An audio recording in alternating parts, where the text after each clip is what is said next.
하나님 아버지, 오늘도 좋은 날 주셔서 저희들 하나님 말씀 공부할 수 있도록 인도해 주심 감사드립니다. 주님, 저희들 구원해 주심에 감사드리고 또한 저희들에게 올바른 말씀을 알려주심에 감사드립니다. 또한 저희들 하나님 말씀을 바르게 공부할 수 있는 그러한 모든 환경과 여건을 마련해 주심도 감사드립니다. 또한 주님, 주님께서 저희들에게 약속해 주시고 앞으로 저희들을 위해서 예비해 주신 모든 것들로 인해서 감사드립니다. 주님, 저희들이 이 세상을 살아가는 동안 이 세상을 바라보고 또 저희 자신을 바라볼 때 너무나도 낙심하게 될 일들이 너무나 많이 있습니다. 지금 저희들이 그러한 환경으로 인해서 저희 마음이 흔들리지 않고 오직 주님과 주님의 약속과 또 주님의 말씀만을 바라보고 모든 어려움을 이겨나갈 수 있도록 인도해 주시기 원합니다. 지금 또한 공부하는 지체들 가운데 지금 어려운 환경 가운데 있는 분들이 있습니다. 주님께서 끝까지 함께 붙들어 주셔서 함께 공부할 수 있도록 인도해 주시기 원합니다. 지금 시작하는 시간이오니 마치는 시간까지 오로지 주님께서 영광 받으시기 원합니다. 감사드리며 예수 그리스도 이름으로 기도드렸습니다. 아멘. 지난 시간에 이어서 단어 연구 방법 계속해서 살펴보도록 하겠습니다. 그리고 아마도 7과가 이제 오늘 끝나고 8과 문맥을 이해하는 4가지 원칙 이렇게 또 연결해서 살펴보도록 하겠습니다. 그래서 지난 시간에 우리가 이제 환란이란 단어에 대해서 살펴봤었죠. 그래서 우리가 성경을 연구하고 어떤 성경에서 교리를 공부할 때 성경과 성경을 비교해서 한다는 것, 영적인 것은 영적인 것으로 해석할 수가 있잖아요. 근데 영적인 것이 바로 하나님의 말씀인 성경이죠. 그래서 성경과 성경을 비교해 가면서 공부하는 그 방법을 통해서 어떤 교리를 세우고 또 진리를 알 수 있는 것이죠. 그래서 이것이 이제 어떻게 보면 킹제임 성경을 공부하고 또 성경을 문자적으로 해석하는 데 있어서 가장 기본적인 방법입니다. 근데 이제 거기서만 끝나는 것이 아니라 단어를 연구할 때도 그렇게 해야 된다는 것이요. 그래서 가만히 이제 저도 이제 웹상이나 이런 데서 이제 다른 흠정역 성경을 믿는 교회들 또 방문해 보고 이렇게 또 다른 올라온 글들이나 이런 것들을 찾아봅니다. 찾아보면은 어떤 교리를 세울 때는 항상 성경 구절로 백업을 해요. 그래서 성경을 성경으로 비교하고 또 성경 어떤 구절을 가지고 증거로 된다는 것이죠. 근데 이제 거기까지는 좋은데 어떤 분들은 단어를 연구할 때는 그렇게 하지 않는다는 것이요. 단어를 연구할 때는 어떻게 하냐면 바로 원어 사전을 또 찾아본다는 것입니다. 그래서 원래 이 단어의 원어는 이것인데, 영어로는 이렇게, 또 한국말로도 이렇게 번역될 수가 있다. 이러면서 이제 해설을 하면서 시작한다는 것이요. 근데 그것은 성경을 성경으로 비교하는 방법은 아니에요. 그래서 어떤 특정한 교리를 연구할 때만 성경을 성경으로 비교하는 것이 아니라 단어를 연구할 때도 성경을 성경으로 비교를 해보면 그 단어의 의미가 드러난다는 것이죠. 그래서 우리가 지난 시간에 공부한 것은 환란이란 단어를 성경에서 사용하고 있는 구절이 있는데 비슷한 문맥에서 그 단어를 살짝 고난이라고 바꾸는 그런 경우들이 있었죠. 그래서 가장 대표적인 구절이 바로 마태복음에서는 똑같은 동일한 사건을 두고 마태복음에서는 큰 환란 이렇게 부르고 있죠. 7년이던 그것이 3년 반이든 어쨌든 간에 특정한 기간 동안에 교회가 휴거되고 예수 그리스도께서 재림하시기 이전에 특정한 기간 동안 지상에는 환란이 있게 되는데 그것을 이제 마태복음에서는 큰 환란 이렇게 부르고 있습니다. Great Tribulation 이렇게 부르고 있는데 예레미야에서는 그것을 야곱의 고난의 때, 그러니까 고난의 때인데 누구냐? 주로 그 주인공이 바로 야곱이다, 이스라엘이다 이렇게 말씀하고 있는 것이죠. 그러니까는 특정한 기간을 놓고 한 곳에서는 환란이라고 부르고 다른 곳에서는 고난의 때 이렇게 부르고 있다면 환란과 고난이 성경적 의미에서 보자면 같은 뜻이라는 것입니다. 이 일반적인 세상에서 같다는 것이 아니에요. 그러니까 우리가 지금 단어 연구 방법을 살펴보는 것도 앞으로 성경에서 나오는 단어들을 살펴보는 것은 일반 세상에서도 그렇게 쓰인다. 이것이 맞고 그렇기 때문에 우리가 일반적으로 말할 때도 그렇게 사용해야 된다. 그 말을 하는 것은 아니에요. 우리가 그냥 회화할 때, 친구들이랑 대화할 때는 보통 어떤 단어가 정해진 의미가 있잖아요. 그 의미로 써야겠죠. 그런데 이제 성경을 연구할 때는 성경에서 말씀하시는 환란은 고난이라는 그것을 알 수 있는 것이죠. 그래서 어떤 단어를 연구할 때도 성경과 성경을 비교해 가면서 연구를 해야 된다는 것입니다. 이제 그 부분에 대해서 우리가 좀 더 살펴보도록 하겠습니다. 그래서 우리가 이제 지난 시간에 살펴본 것은 환란이라는 단어에 대해서 살펴봤어요. 근데 이제 우리가 잘 모를 때는 저도 그렇게 기도한 적이 있어요. 인내를 달라고 하나님께 인내. 근데 예를 들면 하나님께 돈을 달라고 하면, 그렇죠. 이번 달에 예를 들면 100만 원이 필요합니다. 주십시오. 이렇게 기도할 수 있겠죠. 또 하나님께서 응답해 주실 수 있을 거예요. 근데 인내를 달라. 이거는 어떤 추상명사잖아요. 그렇죠? 물론 이제 추상적인 것도 주실 수도 있을 거예요, 분명히. 다른 형제를 사랑하는 마음이 없는데 사랑하는 마음을 달라고 할 수가 있겠죠. 근데 이제 기본적으로 사랑하는 것은 명령이거든요. 그러니까 사랑은 보통 감정이라고 그러는데, 물론 감정에 속한 것인데, 사랑하지 않는 사람을 사랑할 수 있어요. 그 명령에 순종해서. 왜냐하면, 도저히 내 마음이 사랑이 안 된다. 그것은 아니에요. 왜냐하면 하나님께서 명령을 하셨잖아요. 명령을 하셨다는 건 너희는 서로 사랑하라. 요한일서에서 그렇게 말씀하셨잖아요. 그럼 사랑할 수 있다는 거거든요. 물론 이제 형제 간의 사랑을 말하는 것입니다. 그런데 이제 인내 같은 경우에는 어떨까요? 근데 인내 같은 경우에는 주실 수 있는 것이 아니에요. 하나님께서 그냥 돈을 주듯이 하나님께서 어떤 경로를 통해서 필요한 돈을 공급해 주실 때가 있잖아요.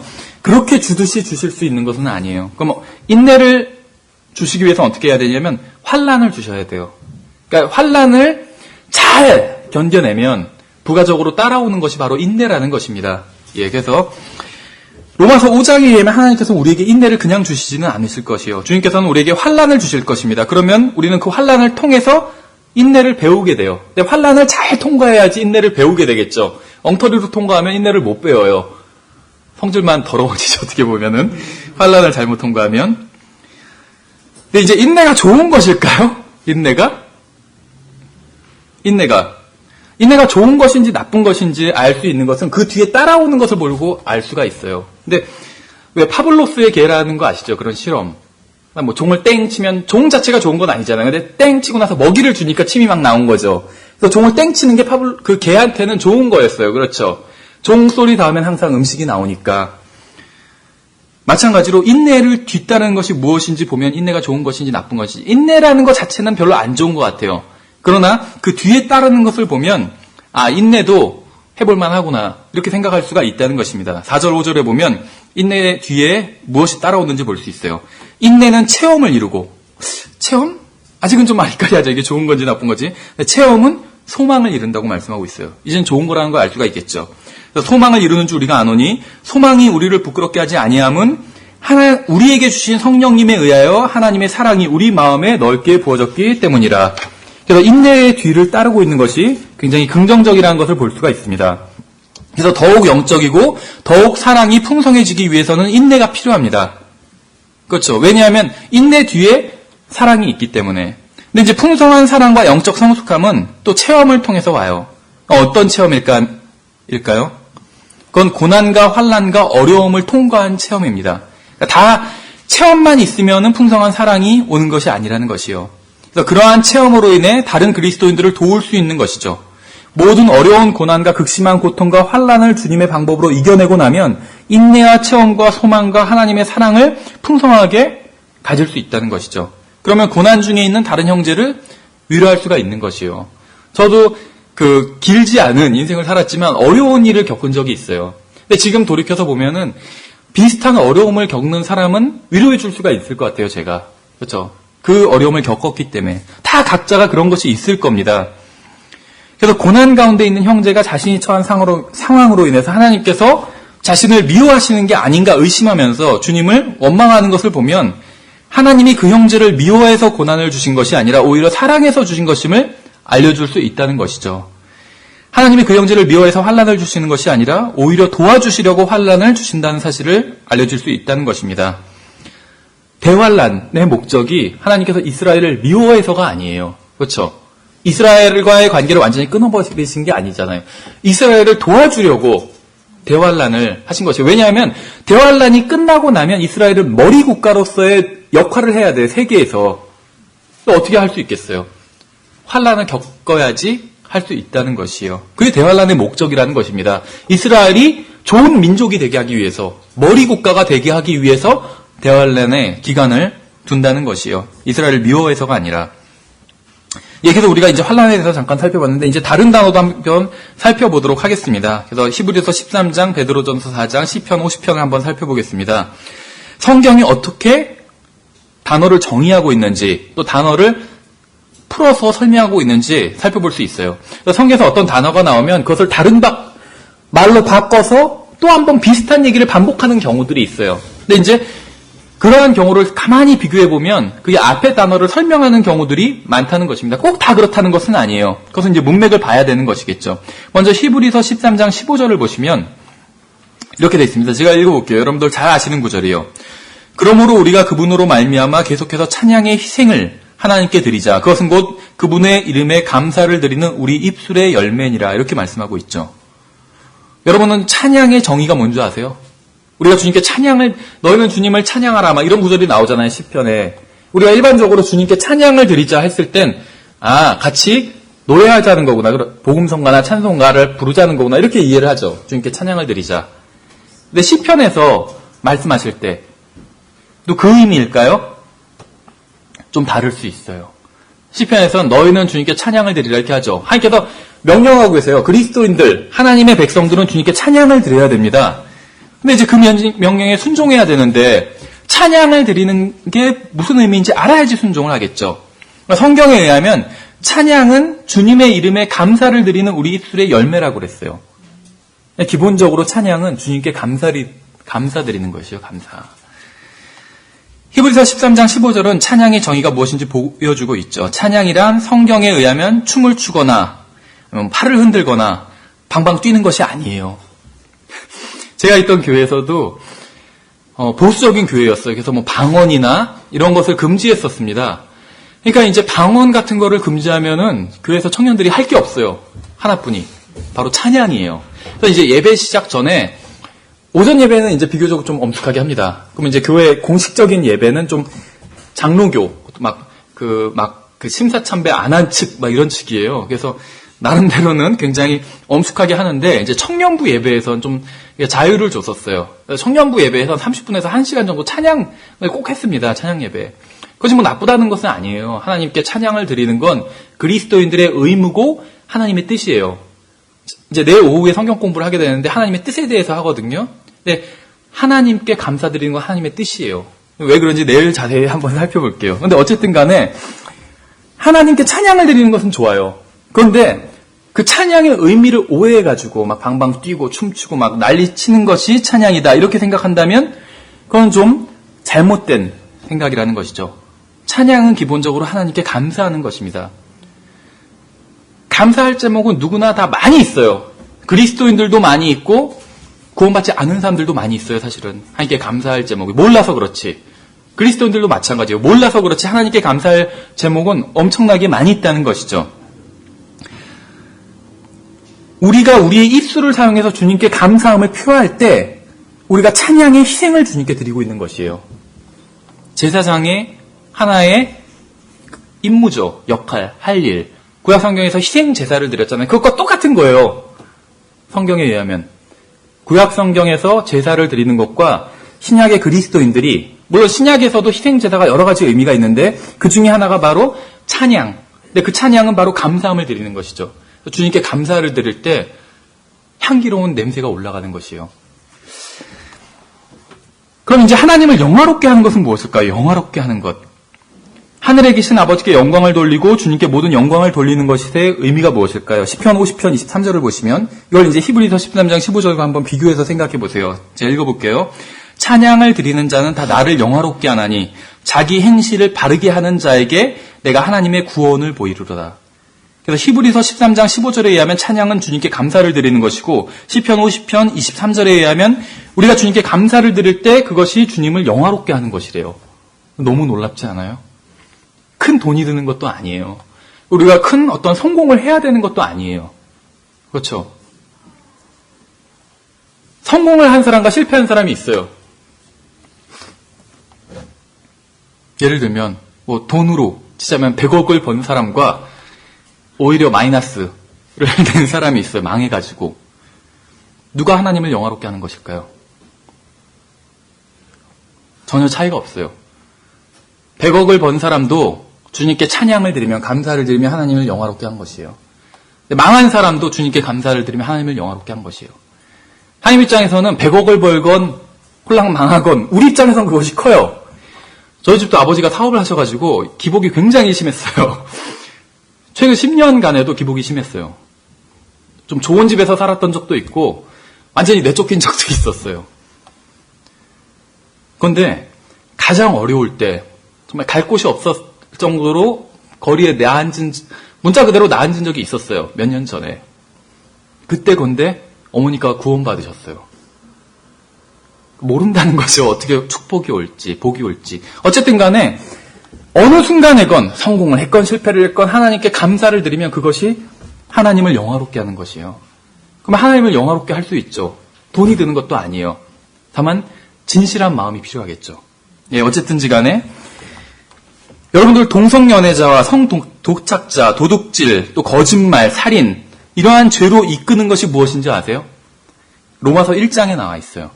로마서 1장에 의하면 사람을 이러한 죄 가운데로 인도하는 죄가 무엇이냐면 바로 하나님께 감사하지 않는 것이요. 이것이 모든 죄의 시작입니다. 하나님께 감사하지 않는 마음을 딱 먹고 나면 그때부터 이제 죄가 시작되는 것이요. 하나님께 감사하지 않는 죄가 사람을 다른 모든 죄 가운데로 인도하는 것입니다. 로마서 1장 21절에서. 사람을 죽이는 것보다 더 큰 죄가 바로 하나님께 감사하지 않는 죄예요. 왜냐하면 이것이 모든 죄의 기본을 이루고 있는 죄이기 때문에 그렇다는 것이요. 성경에 의하면 하나님을 영화롭게 하지 않는 죄인 것이죠, 이것이. 이것이 인간의 본질적인 문제입니다. 하나님을 영화롭게 하지 않는다는 것은 하나님께 감사하지 않는다는 것이요. 여러분 아침에 일어날 때마다 눈을 뜰 때마다 하나님 제가 볼 수 있도록 해주셔서 감사합니다 라고 기도한다면 여러분의 눈이 죄를 짓는 것에서 지켜줄 수 있겠죠. 하루 종일. 저는 눈이 굉장히 좋아요. 공부를 좀 열심히 하신 분들은 이렇게 안경도 쓰고 하시는데 별로 그렇지 않다 보니까는 눈이 항상 좋아요. 지금도 그렇게 눈이 나쁜 편은 아닙니다. 안경을 쓰지도 않고. 그래서 사실은 내가 볼 수 있다는 것에 대해서 그렇게 감사하는 마음을 가졌던 적이 거의 없었어요. 근데 최근에 한 번 있었어요. 무슨 일이었냐면 2주 전에 있었던 일인데 그날따라 좀 이상한 일이 있었어요. 제가 지하철을 이제 집에 갈 때 한 번 갈아타는데 바로 반대편 승강장에서 갈아타고 가면 돼요. 금정에서 4호선 타고 갈 때는. 그래서 굉장히 갈아타는 시스템을 좋게 놨는데 그날따라 그 더 반대편 올라가서 갈아타야 되는 곳이 있어요. 거기서 갈아타라는 거예요. 근데 거기서는 평소에 이렇게 철책으로 막아놨어요. 그 승강장은 안 쓰는 승강장이고 낡고 좀 많이 보수가 필요한 승강장이었습니다. 근데 이제 빨리 갈아타려는 마음에 막 뛰어갔다가 미끄러져서 계단에서 넘어졌어요. 근데 이제 좀 크게 심하게 넘어졌어요. 그리고 나서 이제 넘어졌다가 다시 이제 일어나서 정신을 차리고 딱 지하철에 타서 딱 앉았는데 그때부터 온갖 이상한 증상들이 밀려오기 시작하는 거예요. 일단 시력의 90% 이상이 상실이 갑자기 된 거예요. 순간적으로. 그래서 앞이 보이긴 보이는데 다 깨져서 보이고 이렇게 분간을 못하게 앞이 거의 그러니까 안 보이는 거나 똑같이.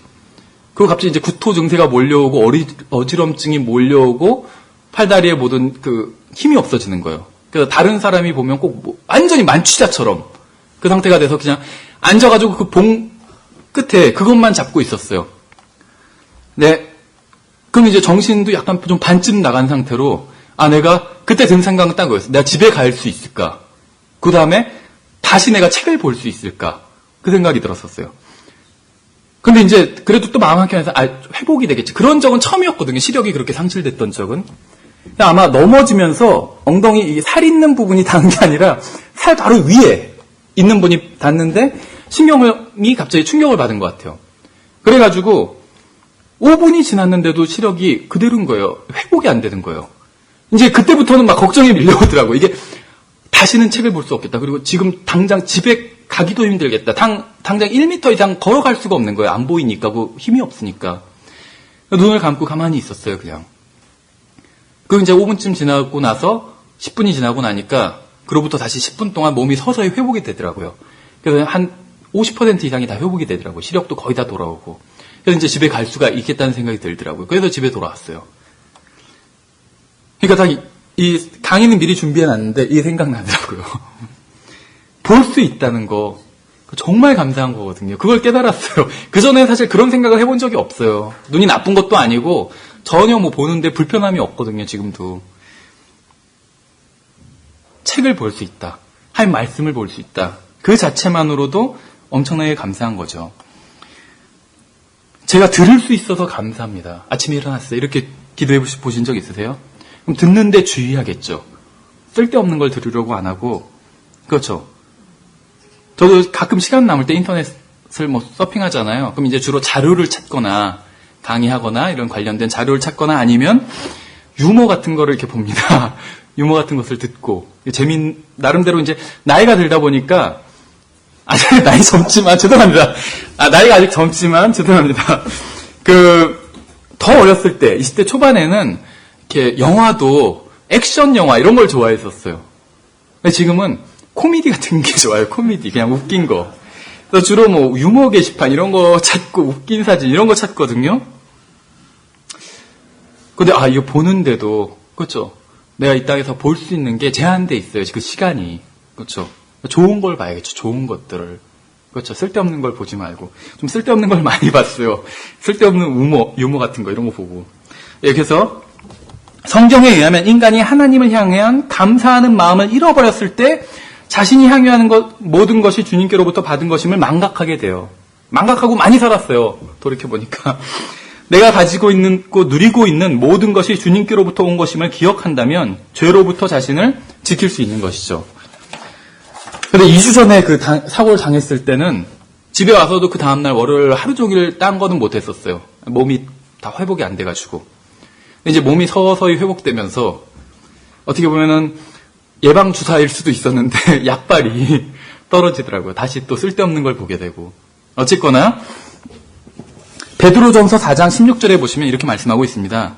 그럼에도 어떤 사람이 그리스도인으로 고난을 받으면 그는 부끄러워하지 말고 도리어 이 일로 인해 하나님께 영광을 돌리라. 하나님께 영광을 돌리라고 말씀하고 있죠. 여기서 영광을 돌리라는 것이 뭔 줄 아세요? 앞에 우리가 시편과 비교해보면 히브리서를 비교해보면 감사하는 것이요. 그러니까 하나님께 영광을 돌리는 것은 감사하는 것이요. 하나님께 영광이 돌아가는 것이요. 우리가 사실 하나님께 어떻게 영광을 돌리겠어요. 그렇죠. 근데 우리가 감사하면 하나님께 영광이 돌아간다는 것이요. 하나님께서 영광을 받으신다는 것이죠. 그렇다면 잘 되었을 때 아까 성공을 해도 주님께 영광을 돌릴 수는 있다고 그랬죠. 감사하면. 실패를 해도 영광을 돌릴 수가 있다고 그랬죠. 감사하면. 하나님의 뜻은 이것도 내일 자세히 보겠지만 어떤 것에 국한되어 있지 않습니다. 성공하는 것, 실패하는 것, 좋은 대학을 가는 것, 좋은 직장을 잡는 것 이런 것과는 전혀 상관이 없어요. 하나님의 뜻은. 이제 내일 성경 공부를 좀 더 기대를 하시겠죠. 이러면 하나님의 뜻은 여러 가지가 있는데 그 중에 하나가 바로 감사하는 것이 하나님께. 그런데 언제 감사가 빛나는지 아세요? 실패했을 때요. 실패했을 때. 고난이 닥쳤을 때요. 그렇죠. 좋은 일 생겼을 때 누구나 감사하는 게 자연스러워요. 근데 실패했을 때도 불구하고. 그래서 여기서 이랬잖아요. 어떤 사람이 그리스도인으로 고난을 받으면. 근데 이제 고난을 쓸데없이 받지 말고 법에서도 자초위난이라는 게 있거든요. 자초위난. 위난을 당했는데 자기가 자초한 거예요. 그게 아니라 그리스도인으로서 의롭게 하나님의 뜻을 행하다가 고난을 받는 경우들이 있어요. 그럴 때 부끄러워하지 말고 도리어 이 일로 인해서 하나님께 영광을 돌리라고 했는데 영광을 돌리는 게 감사를 드리라고 했죠. 그럼 도리어 고난을 받으면 그는 부끄러워하지 말고 도리어 이 일로 인해 하나님께 감사를 드리라. 이렇게 해석할 수 있는 거예요. 그러면 하나님께 영광이 돌아가는 거예요. 그럼 사람들이 다르게 보겠죠. 어려운 일 당했을 때 그렇죠. 집이 망하고 다 망했어요. 아니면 주님을 위해서 어떤 일을 하다가 사고를 당했어요. 그렇죠. 그럼 사람들은 와, 저 사람은 이제 하나님을 원망하지 않을까? 그렇죠. 복음을 전하러 가다가 예를 들면 교통사고를 당했어요. 그럼 다른 사람, 모르는 사람들은 그럴 거예요. 이제 하나님 안 믿겠지. 하나님 원망하겠지. 그런데도 하나님께 감사하다고 한다면, 그렇죠. 그럼 하나님께 영광이 돌아가는 거예요. 거기서. 누구나 다 감사할 수 있는 것 같고 감사하는 것, 그래도 영광이 돌아가지만 누구나 다 감사할 수 없는 것 가지고 하나님께 감사하다고 한다면 영광이 돌아가는 거예요. 그렇죠. 근데 그렇게 하기까지는 영적 성장이 필요하겠죠. 그렇죠. 예, 그래서 그러므로 하나님께서는 내가 고난과 환난 가운데 있음에도 불구하고 주님께 감사를 드리면 영광을 받으실 수 있다는 것입니다. 그러니까 어느 순간에도 그리스도인은 하나님께 영광을 돌릴 수가 있다는 것이요. 하나님께 영광을 돌릴 수 없는 순간은 없어요. 죄를 지을 때 빼고. 나머지는 잘 되던 못 되던, 그렇죠. 좋은 대학에 가야지만, 미인대 1등 해야지만 하나님께 영광이 돌아가는 것이 절대 아니라는 것이죠. 자, 여기서 이제 질문 하나를 드리겠습니다. 이번 그러니까 지난 시간부터 시작해서 우리가 단어 연구 방법에 대해서 이제 환란과 감사의 이렇게 찬양이라는 것을 잠깐 살펴봤는데 다 성경으로 비교해서 살펴본 것이죠. 이번 과에서 우리가 배운 것이 여러분에게 도움이 됐습니까? 이번 과로 인해서 하나님께 영광을 돌리는 것이 무엇인지 확실히 아시게 되었어요? 만일 여러분이 그리스어와 히브리어 같은 원어로 단어를 공부한다면 이런 사실을 알 수 있었을까요? 우리의 혼의 양식은 성구사전이나 원어사전에서 나온 히브리어나 그리스어 단어의 정의가 아니라 하나님의 말씀에서 나오는 것이에요. 혼의 양식은 하나님의 말씀과 말씀을 비교했을 때 양식을 얻을 수가 있는 것입니다. 단어의 정의를 아는 것은 원어사전과 관련 있는 것이 아니에요. 왜 그러냐면 우리가 이제 그 시간은 아니니까 나중에 또 어무비평이나 이런 시간에 더 자세히 살펴보겠지만 킹제임스 성경의 영어 단어들이 히브리어 헬라어에서 오지 않은 것들도 많이 있기 때문에 그것이 바로 이제 우리가 지난 시간에서 살펴본 환란이란 단어죠. 트리뷸레이션이란 단어 자체는 트리뷸럼, 라틴어에서 온 단어예요. 히브리어나 헬라어에서 온 단어가 아니라는 거죠. 그래서 히브리어, 헬라어 정의를 안다고 해서 킹제임스 성경의 영어 단어의 어떤 기원을 알고 정의를 알고 이런 것은 아니라는 것입니다. 그럼 킹제임스 성경에서 나온 단어의 뜻을 알려면 어떻게 해야 되느냐? 성경과 성경을 비교해야 된다는 것이에요. 그리스어 공부하는 사람도 마찬가지예요. 그리스어라고 해서 무슨 특별한 뜻이 있는 것이 아니에요. 찾아보면 환란 똑같이 환란이에요. 더 이상은 없어요. 그리스어 성경, 그리스 사람들은 또 그리스어 성경을 비교해서 알 수 있는 것이에요. 항상 영어 성경을 쓰냐 한글 성경을 쓰냐 이게 중요한 게 아니에요. 성경과 비교해서 단어의 뜻을 알건 문장의 뜻을 알건 어떤 교리를 알건 항상 성경과 성경을 비교해서 알 수 있다는 것이죠. 성경은 스스로 정의하는 책입니다. 성경에 나온 단어를 성경에 나온 다른 단어와 비교해 봄으로써 우리의 눈은 열리게 되고 진리를 알 수 있게 되는 것이지 어떤 스트롱 성구사전 단어의 번호를 안다고 해서 진리를 알 수 있는 것은 아니라는 것이죠. 어떤 성경을 연구하긴 하지만 믿지 않는 교회들도 있어요. 교회들 중에는 가장 대표적인 게 어떤 근본주의나 교회나 이런 교회들을 볼 수가 있겠죠. 어떤 교회에서는 이런 식으로 가르칩니다. 성경을 연구할 때는 이렇게 하십시오 하면서 먼저 구절을 읽고 그 다음에는 그 구절에 나오는 모든 단어를 종이에 쓰세요. 그 다음에 스트롱 성구 사전을 펴서 그 단어의 원어의 의미가 무엇인지 찾아보고 잘못 번역된 단어들을 찾아서 표시하세요. 그리고 나서 성경을 바르게 고친 후에 당신이 수정한 구절을 토대로 성경을 연구하겠어요. 이렇게 가르쳐요. 근데 사실은 이게 신학교에서 하는 방법이에요. 그래서 원어를 공부하는 것이죠. 이렇게 공부하고 나면 별다른 세상이 펼쳐지는 것 같아요. 마치 성경을 보는 일반 성도들은 모르는 것을 새로 알게 되었다. 이렇게 생각하게 되는 것이죠. 그러나 그렇지 않다는 것입니다. 이제 단어 한 가지를 더 살펴보겠습니다. 시편 51편 10절을 보시면 시편 51편 10절에 잘 아시는 구절이에요. 자, 읽어볼게요. 시편 51편 10절에 오 하나님이여 내 안에 깨끗한 마음을 창조하시고 내 속에 올바른 영을 새롭게 하소서. 이 깨끗한 마음이 뭔지 아세요? 깨끗한 마음. 그리스도인들은 깨끗한 마음을 가지고 있어야 돼요. 문맥에서 말하는 깨끗한 마음과 올바른 영. 이게 밀접한 관련이 있거든요. 근데 뭘까요? 올바른 영. 바르다고 했는데 이 바르다는 말이 어떤 다른 단어와 결합했을 때 여러 가지 뜻이 될 수가 있겠죠. 근데 이제 영과 결합했을 때 올바른 영이다. 어떤 영일까요?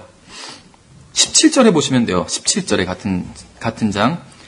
하나님께서 구하시는 희생물은 영 얘기가 나와요. 또 상한 영이라. 오 하나님이여 상하고 통회하는 마음을 주께서 멸시하지 아니하시리라. 이렇게 말씀하고 있어요. 올바른 영이 무엇인지 아세요? 상한 영이에요. 상한 영. 이것은 모든 자존심과 자아가 깨진 영이에요. 하나님께서 꺾으셨기 때문에 broken이라고 나왔죠. 우리는 상한 영이라고 했는데 영어로는 a broken spirit이에요. 깨진 영. 하나님께서 깨셨기 때문에 꺾으신 거예요. broken이. 깬 거, 꺾으신 거. 이 모든 것이 사라진 것이에요. 자존심과 자아가. 모든 것들은 온전해야지 최상이죠. 그렇죠. 우리가 어디 마트에 가서도 물건을 살 때 깨진 물건 안 사잖아요. 온전한 거 사잖아요. 맞아요. 온전한 걸 사야 돼요. 그런데 마음만은 깨진 마음이 최상이에요. 만약에 마음을 사러 간다면 그럴 일은 없겠지만 깨진 걸 사야 돼요. 많이 깨진 거. 그게 가장 좋은 거예요. 상하고 통회하는 마음을 주께서 멸시하지 아니하시리라 이렇게 말씀하고 있어요. 깨끗한 마음이 무엇인지 아세요? 깨끗한 마음. 더러운 영화를 한 번도 안 본 사람의 마음이 깨끗한 마음이 아니에요. 성경에 의하면. 근본주의자들을 어떤 성경을 전통으로서 지키는 사람들은 더러운 영화 안 보겠죠. 그 사람들의 마음이 깨끗하다는 것이 아니에요. 더러운 말을 한 번도 안 한 사람의 마음이 깨끗한 마음이 아니에요. 상하고 통회하는 마음이 바로 깨끗한 마음이에요. 주님 앞에서 상한 마음이 있죠. 깨진 마음. 그 마음이 깨끗한 마음이에요. 이와 같이 본문을 이제 비교해보면 성경이 스스로 정의하고 있는 것을 알 수가 있다는 것입니다. 다윗의 문제가 무엇이었는지 아세요? 그는 하나님을 알고 있었어요. 그렇죠. 하나님이 어떤 하나님의 능력도 알고 위엄도 알고 권위와 선하심과 율법도 알고 주님의 백성이 누구인지도 알고 주님의 원수가 누구인지도 알고 있었어요. 다윗은. 그는 주님의 모든 제사와 희생제물과 절기와 명령을 알고 있었고 지키려고 했어요. 근데 그의 문제가 무엇이었냐면 그는 자기 자신에 대해서 원하는 것은 언제나 마음대로 할 수 있는 위대한 사람이라고 생각했어요. 자기가. 실제로 어느 정도 위대한 사람이었죠. 근데 문제는 자기가 그렇다고 당연하다고 생각한 것이죠. 자만이 있었던 것이죠. 성경에서 말하는 깨끗한 마음, 상한 마음이 아니었던 것이죠. 그래서 하나님께서 어느 날 그의 마음을 꺾으셨어요. 상하게 하셨어요. 하나님께서 그의 마음을 상하게 하시자 그의 마음은 깨끗해졌습니다. 하나님께로 돌아오게 된 것이죠. 하나님께서 그의 영을 상하게 하시자 그의 영이 올바른 영이 됐어요. 그래서 이걸 기록한 것이에요. 시편은. 이것이 바로 성경을 정의하고 있는 것이죠. 이제 성경의 약속들에 대해서 살펴보겠습니다. 이게 지금 잘 아시겠지만 강의 순서가 이게 강의긴 강의인데 또 교회에서 제임스 낙슨 목사님이 설교한 것이에요. 그래서 설교와 강의가 막 섞여 있어요.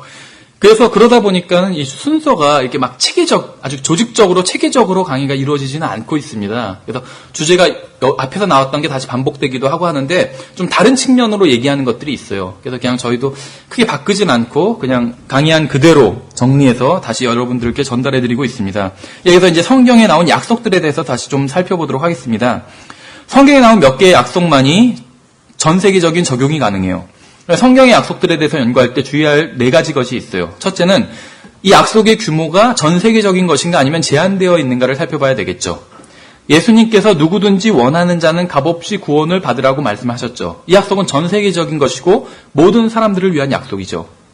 그래서 두 번째는 이 약속이 개인적인 것인가 아니면 기한이 설정되어 있는가를 살펴봐야 되겠죠. 예를 들면 사도행전 18장 9절부터 10절을 볼 수 있습니다. 자, 읽어보면 그때 주께서 밤에 환상으로 바울에게 말씀하시되 두려워하지 말며 잠잠하지 말고 말하라. 내가 너와 함께 있음에 아무도 너를 공격하여 해치지 못하리니 이 도시에는 내 백성이 많으니라 하시니라. 이것은 굉장히 아름다운 약속이죠. 바울의 안전을 보장해주는 약속이었습니다. 그러나 이 구절을 가지고 감옥에 있는 수많은 선교사들과 순교당한 사람들에 대해서 설명할 수는 없어요. 그렇죠. 이 약속은 누구에게나 주신 약속이 아님이 분명합니다. 이것은 사도 바울에게 주신 약속인데 사도 바울의 전생에 걸쳐서 주신 약속도 아니었어요. 그러니까 이것은 개인적인 약속이었죠. 사도 바울에게 주신 약속. 그런데 또 기간이 설정돼 있었어요. 기한이. 그래서 그 기한이 끝나면 사도 바울이 이 보장을 받았던 것은 아니에요. 그렇죠. 여기서는 안전했지만 다른 데 가서는 막 돌팔매도 당하고 그랬잖아요. 사도 바울은 복음을 증거한다는 이유로 사람들에게 여러 번 매를 맞았습니다. 그는 돌팔매를 당하고 감옥에 갇혔어요. 이 약속의 말씀은 사도 바울에게 단 하나의 도시에서 단 한 번만 주어졌던 약속이었습니다. 그래서 이 약속의 말씀은 다른 도시와 다른 때에는 적용되지 않는 약속이었어요. 그래서 기한이 설정되어 있는지 개인적인 것인지 이런 걸 살펴봐야 된다는 것이죠. 세 번째는 이제 이 약속이 실현되기 위해서는 특별한 조건이 있는가를 살펴봐야 됩니다. 우리가 지금 당연한 예들을 봐서 그런데 이단 교리가 탄생하는 것은 이러한 것들을 염두에 두지 않았기 때문에 엉뚱한 약속을 엉뚱한 사람에게 엉뚱한 시기에 적용하기 때문에 이단 교리가 나오거든요. 다만 이제 우리가 살펴보는 예들은 전형적인 아주 당연한 예들 위주로 살펴보고 있어요.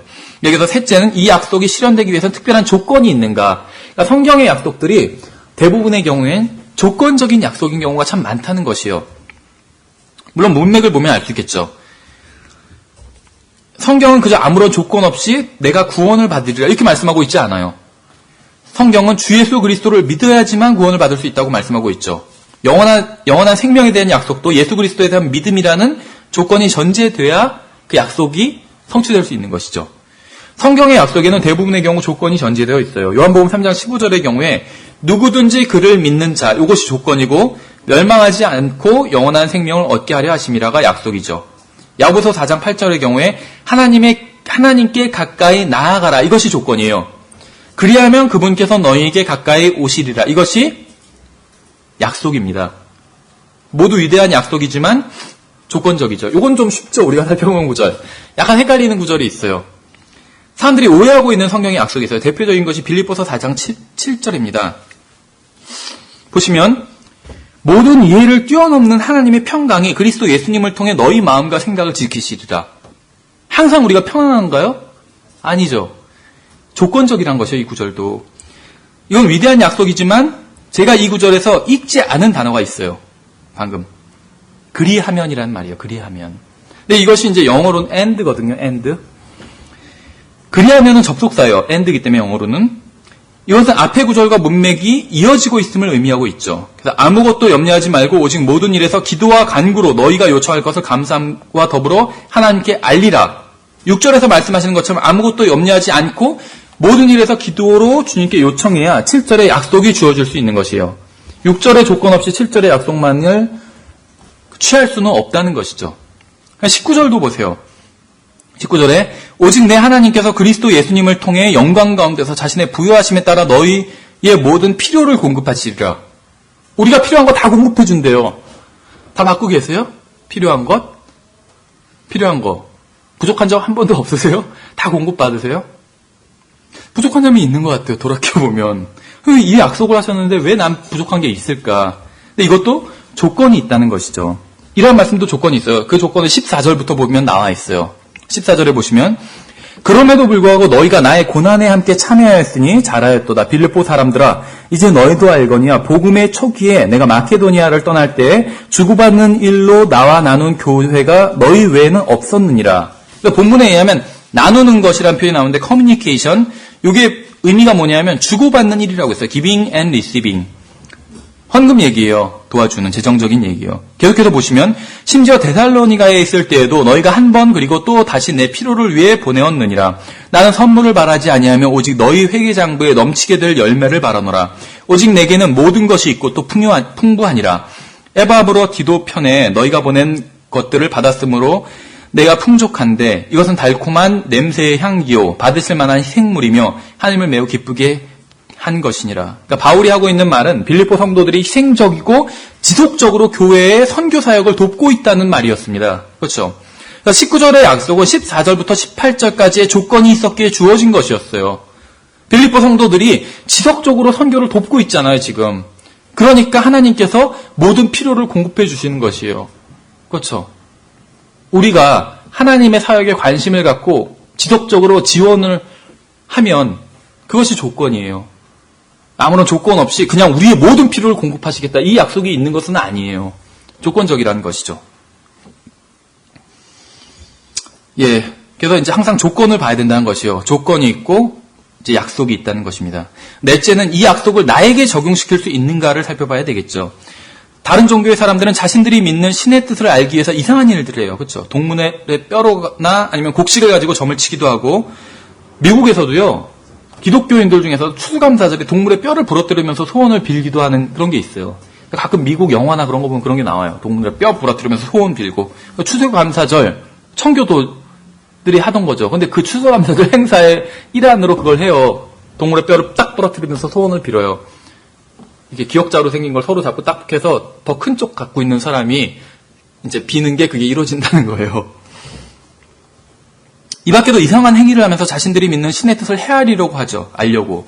근데 그리스도인들은 어떨까요? 오늘날 많은 그리스도인들이 성경을 펴고는 자기 마음에 드는 구절을 골라서 그 구절이 약속하는 것이 자신에게 성취될 것이라고 생각을 합니다. 이러한 믿음은 성경적인 것이 아니라는 점에서 다른 종교인들이 하는 이상한 행위와 근본적으로 큰 차이가 없는 것이에요. 도구를 동물의 뼈를 썼냐 성경을 썼냐 이 차이지 똑같아요. 본질적으로는. 1차 대전 당시 어떤 사람의 얘기인데 자신의 진로에 대한 하나님의 뜻을 구하면서 성경을 통해서 알려달라고 기도를 했대요. 이 사람은 기도하고 나서 바로 성경을 펴서 가장 먼저 눈에 띄는 구절이 자신을 향한 하나님의 뜻이라고 여기기로 했대요. 그래서 찾은 구절이 바로 이제 요한복음 6장 19절입니다. 이 구절을 보면 바다와 배라는 단어가 나와요. 그래서 이러한 단어가 의미하는 것이 해군에 입대하는 것이 하나님의 뜻, 자기를 향한 하나님의 뜻이다. 이렇게 생각하고 미 해군에 입대했대요. 이것은 하나님의 인도를 받는 것과 아무런 상관이 없는 일이라는 것이죠. 많은 그리스도인들이 이렇게 자신과 상관없는 구절을 가지고 자기에게 적용시키면서 하나님의 인도를 받고 있다고 생각을 하는 경우들이 있습니다. 자신이 찾은 구절이 좋은 약속을 하고 있는 경우에는 자신에게 해당되는 것이라고 생각하는 것이죠. 그러나 문맥을 주의해서 살펴본다면 성경에 기록된 주님의 약속들은 모두 그것이 누구에게 해당하는 것인지 쉽게 알 수 있다는 것입니다.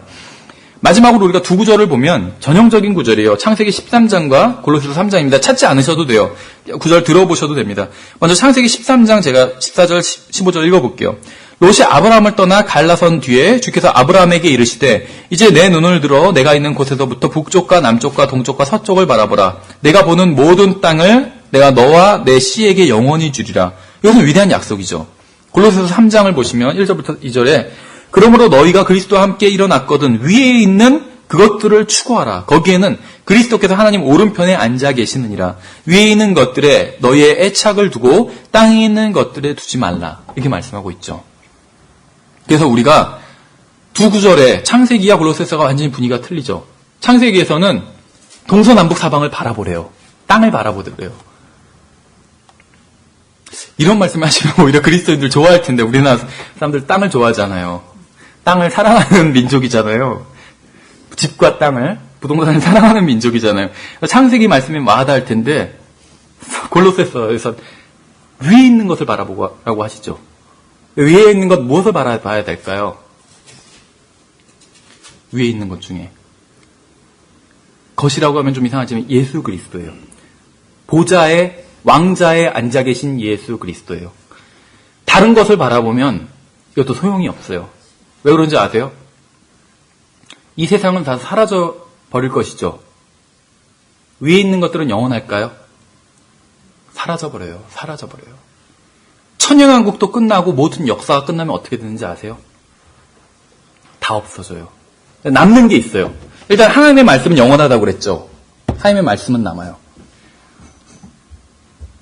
제가 봤을 때 성경을 제외하고 물질적이라고 말하기는 좀 곤란하겠지만 물질적인 것 같은 거 딱 하나가 남아요. 뭔지 아세요? 하늘과 땅 다 사라져 없어져요. 계시록에서 보면. 하나님의 왕자가 남아있어요. 왕자가. 왜냐하면 그분이 앉아 계셔야 되니까 거기에.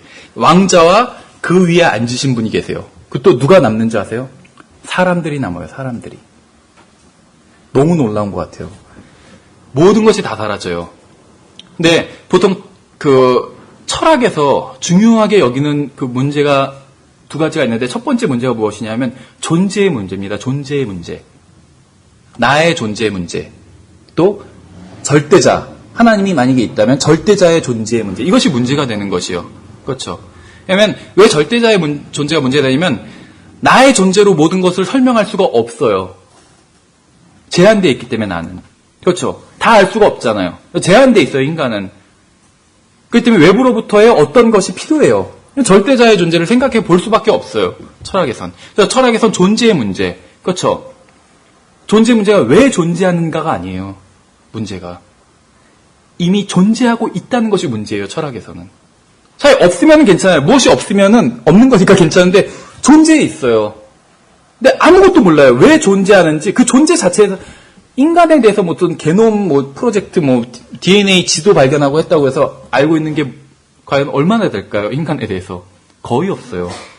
그렇죠. 인간이 존재하고 있다. 그건 알지 몰라도 그 이상을 아는 게 없어요. 그래서 나는 생각한다, 고로 존재한다. 그게 무엇이냐면 일단 내가 생각한다는 것 자체가 내가 존재하고 있다는 걸 입증한다는 거예요. 그래서 내가 존재하고 있다는 것은 확실하다. 이 얘기예요. 나는 생각한다, 고로 존재한다. 이 말이. 근데 또 다른 철학자들이 와서 그게 환영인지 어떻게 아느냐. 그런 얘기를 한 거거든요. 우리가 존재하는 게 환영인지 어떻게 아냐고. 절대 기준이 없으면 그렇죠. 근데 이 세상이 끝나는 그 시점에 큰 흰왕자 심판이 모든 것이 끝나는 날이죠. 존재만 남아요. 하나님의 존재, 인간의 존재. 철학적인 해답이 계시록에 있는 것이죠. 철학자들이 구했던 것이. 하나님 영원하시고 인간의 혼도 영원하기 때문에 두 존재만 덩그러니 남아있는 거예요. 모든 것이 사라졌어요. 모든 종교가 다 사라졌죠. 모든 재물도 다 사라졌어요. 모든 종교를 신뢰하는 사람들은 그때 가면 허무하겠죠. 재물을 신뢰하는 사람도 그때 가면 허무하겠죠. 다 사라져버렸으니까. 근데 하늘나라의 것에 소망을 두는 사람도 그때 가면 허무해져요. 사라져 없어졌잖아요. 다 없어졌어요. 하나님뿐이. 그래서 하나님께만 소망을 둬야지 영원한 소망을 갖고 있는 거예요. 하나님은 사라지지 않으시니까. 예. 그래서 어쨌든 간에 그래서 그리스도인들은 위에 있는 것, 그 중에서 바로 예수 그리스도를 바라보고 예수 그리스도께 소망을 둬야 되는 것이죠. 우리가 방금 살펴본 창세기 13장과 골로새서 3장은 모두 위대한 약속의 말씀입니다. 그러나 이 두 약속은 서로 다른 것에 기초를 두고 있어요. 하나는 육신적이고 이 땅에 속한 약속이고 다른 하나는 영적이고 하늘에 속한 약속입니다. 만일 여러분이 그리스도 안에 있다면 둘 중에 여러분에게 해당되는 약속은 무엇일까요? 하늘에 속한 영적인 약속이 여러분들에게 해당되는 약속이죠. 여러분들에게 해당되지 않는 약속이 무엇일까요? 은사주의자들이 말하는 모든 삼박자 축복 같은 것이 여러분들에게 해당되지 않는 것이죠. 구약 성경에서는 이스라엘 백성들에게 승리를 약속하고 있습니다. 그들에게 약속된 승리는 육신적이고 물질적이고 이 땅에 속한 것들이에요. 예를 들어서 제가 읽어보면 오 주여 일어나서 오 나의 하나님이여 나를 구원하소서. 주께서 내 모든 원수들의 광대뼈를 치시고 경건치 아니한 자들의 이를 부러뜨리셨나이다. 지극히 육신적이죠. 물질적이고 물리적이고. 또 내가 모든 백성들보다 더 많이 복을 받아 너희 가운데 남자와 여자와 너희 가축의 수컷과 암컷 중에 수태하지 못하는 것이 없을 것이며 물리적인 어떤 증가죠. 또 주께서 모든 병을 내게서 제거하사 형통함이죠. 어떤 인생에 있어서 병에 걸리지 않고 내가 알고 있는 이집트의 어떤 악한 질병도 내게 두지 아니하시고 너를 미워하는 모든 자에게 그것들을 두시리라. 너는 내 하나님께서 내게 넘겨줄 모든 백성들을 소멸시키되 내 눈이 그들을 불쌍히 보지 말라. 너는 그들의 신들을 섬기지 말라. 그것이 내게 올무가 되리라. 가끔 이런 생각을 할 때는 있습니다. 이러한 말씀이 신약 교회 성도들을 위한 것이라면 얼마나 좋을까 이런 생각을 할 때는 있어요. 하지만 분명히 이 말씀은 신약의 그리스도인들을 위한 것은 아니죠. 고린도서 10장 4절을 보시면 우리의 전쟁 무기는 육신에 속하지 아니하고 하나님을 통해 강력하여 요새들을 무너뜨리느니라 이렇게 말씀하고 있어요. 여기선 구약 성경과는 전혀 다른 것을 말씀하고 있는 것이죠. 구약 성도들은 무기를 가지고 있고 우리 그리스도인들도 무기를 가지고 있습니다. 그들의 전쟁은 물리적인 것이고 우리의 전쟁은 영적인 것이에요. 그러므로 성경에 기록된 약속들은 문맥을 살펴보고 그것이 전 세계적인 것인지 기한이 있는 것인지 조건이 있는 것인지 구체적으로 누구에게 하는 것인지 구약인지 신약인지 분별해 봐야 된다는 것이죠. 다시 한번 우리가 지난번에 살펴봤지만 짤막하게 살펴봤고 이제 8과를 살펴보도록 하겠습니다. 문맥을 이해하는 4가지 원칙. 이것도 어느 정도는 반복적이긴 한데 이 내용은 약간 다릅니다. 이게 지금 계속 이 성경 연구 방법이 주제들이 좀 반복적인 것들이 있어요. 예, 우리는 성경 해석의 원칙들에 대해서 공부하고 있죠. 잠언 30장 5절 6절에 보시면 하나님의 모든 말씀은 순수하며 그분은 자신을 신뢰하는 자들에게 방패가 되시느니라. 너는 그분의 말씀들에 더하지 말라. 그분께서 너를 책망하실 터인즉 내가 거짓말쟁이로 드러날까 염려하노라. 이렇게 말씀하고 있어요. 단 하나라도 불순물이 들어가 있다면 그것은 순수한 게 아니죠. 하나님의 말씀은 100% 깨끗하고 올바르며 진리입니다. 저는 하나님의 말씀에 더하지 않을 것이요. 저는 기록된 말씀을 바꾸지 않고 거기에 더하지 않을 것입니다. 우리는 성경을 넘어서서 해석함으로 성경에 무엇인가를 더해서는 안 돼요. 다시 말하면 우리가 무슨 성경 변계자가 아니니까 성경에 막 더하지는 않겠죠. 그런데 성경을 확대해서 해석하다 보면 그렇죠. 그러면 성경에 첨가하는 행위를 할 수도 있어요. 무슨 말이냐면 성경에서 말씀하시는 것까지만 받아들이면 돼요. 거기까지만 이해하고 거기까지만 믿고. 근데 그걸 지나쳐서 확대 해석을 해버리는 것. 그렇죠. 비유를 막 확대해서 막 하나하나 디테일하게 들어가다 보면 확대 해석이 될 수밖에 없어요. 그러다 보면 그것은 결국 성경에서 말하지 않은 어떤 것들을 첨가하는 행위가 되는 것이죠. 하나님의 말씀에 더하는 행위가 되는 것이에요. 그래서 성경 변계자들은 성경 번역자들, 잘못된 성경을 번역하는 사람들만 성경 변계자들이 아니에요. 성경을 잘못 가르치는 사람들도 결국 성경 변계자가 되는 거예요. 하나님께서 말씀하시지 않은 것을 가르치잖아요.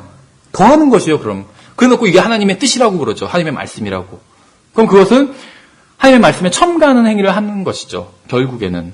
그래서 성경을 가르치는 사람들은 열심히 연구해야 되는 것이죠. 잘못하면 이상한 얘기를 가르칠 수가 있어요. 저는 구원받은 지 20년이 됐습니다. 근데 하나님께서 자기에게 무엇인가를 말씀하셨다고 하는 사람들을 많이 봤어요. 어젯밤에 하나님께서 자기의 이런 말씀을 하셨다고 하면서 막 눈물을 흘리면서 간증을 하는 사람도 본 적이 있어요. 그들은 대부분 자신들의 느낌을 주님께서 무엇인가를 하도록 자기에게 말씀하신 것으로 간주를 해요. 그 내면의 목소리. 그런 거 아시죠? 내면의 목소리. 우진아 하면서 막 갑자기 내면의 목소리가 들릴 때가 있어요.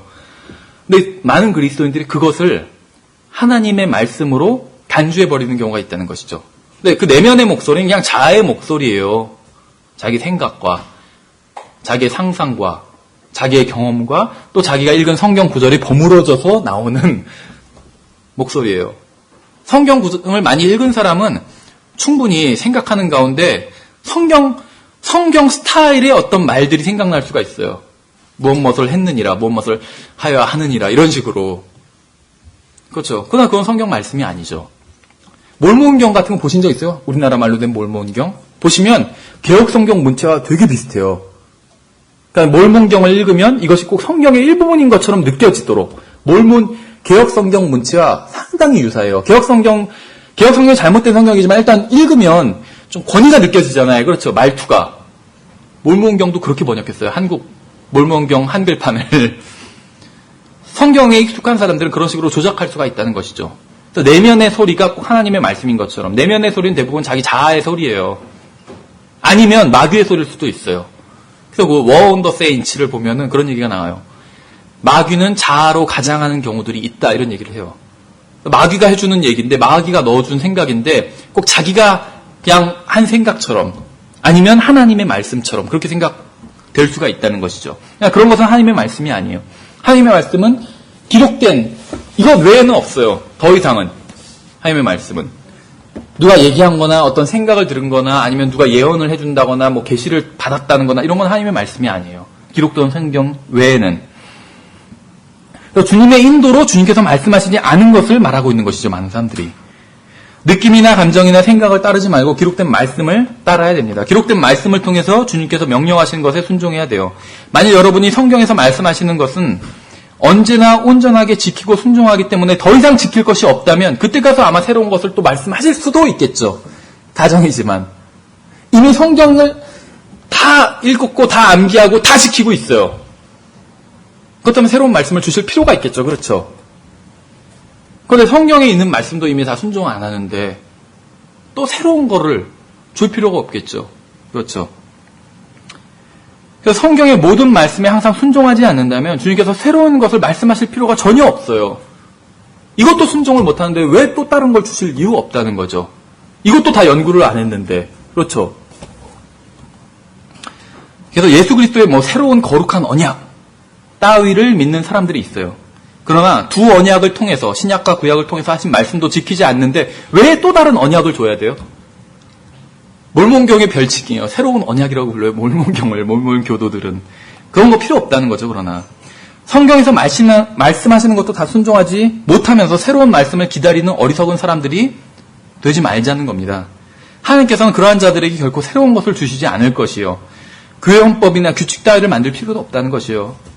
우리에게는 성경으로 충분하다는 것입니다. 우린 이번 과에서 문맥에서 벗어나지 않는 해석 방법에 대해서 좀 다시 자세히 살펴보려고 합니다. 오늘날 많은 성경 교사들이 이것에 실패했습니다. 가끔 라디오 설교나 이런 것을 들을 때가 있는데 이제 인터넷 설교나 굉장히 곤욕스러운 경우들이 있어요. 듣다 보면 마음이 불편한 경우가 있고. 왜냐하면 많은 수의 라디오 설교자들은 성경에서 한두 구절을 인용하고 나서 자신들이 가르치고 싶은 것을 가르치기 때문이에요. 성경에서 그냥 한두 구절 먼저 인용하고 나서 막 딴 얘기 해버리는 사람들이 많다는 것이죠. 그런 것은 하나님께서 원하시는 일이 아니죠, 당연히. 어떤 신학교 교수님은 설교학을 가르치면서 이렇게 가르친다고요. 먼저 계율을 짜고 나서 나중에 맞는 본문을 찾으래요. 뭔가 뒤바뀌었죠. 먼저 하고 싶은 말을 다 해놓고 나서 나중에 성경에서 거기에 이제 맞는 말을 골라서 구절을 갖다 세워놓으라는 거죠. 그렇죠.